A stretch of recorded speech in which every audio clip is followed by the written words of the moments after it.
Alright, good morning. We're in, I thought I'd film a little bit before Larry installs this thing in 3 seconds, so gotta catch him. Go Copperhead Electric, he's just a whirlwind. Before we catch the virus. So, we're putting in a 20 kilowatt Cummins whole house generator. Larry's working on mounting the transfer switch. Transfer switch is going to go over here.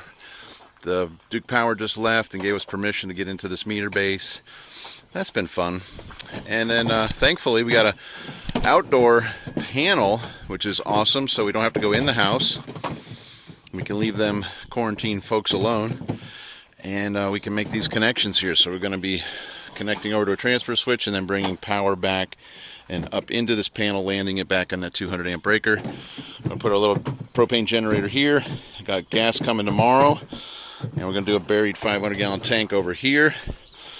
Abraham is just getting it going here. We got all our parts. We're just supply sergeants for Mr. Larry today, and that's all we can do. All right, so within 3 minutes, the transfer switch is up. Generator is in place. Connection between the meter can and the transfer switch has been made. Now we're going to plumb between the transfer switch and the panel. All right, we're finalizing this job. Everything's programmed. Again, these generators are dual fuel, so the new one has a different way to switch over to not propane. We've done that, hooked up the battery, programmed it for liquid propane, and I got the tank installed. And so I don't know about this trench work, but that's another story. So we got the rough-in inspection complete. The paperwork is always the joy of one of these jobs. So we passed our rough-in. Now we got to get a final mechanical. We passed our final electrical. So everything's good, and we've tested everything. And battery charger for these is on the grid, which is great. It doesn't rely on exercising of the generator to keep your battery charged. That's where exercising used to be required so that your battery would charge up. So they've switched the design to make sure that your battery is always being charged and ready to go for when you need it, when the power goes out. And then the generator can take over and charge the battery.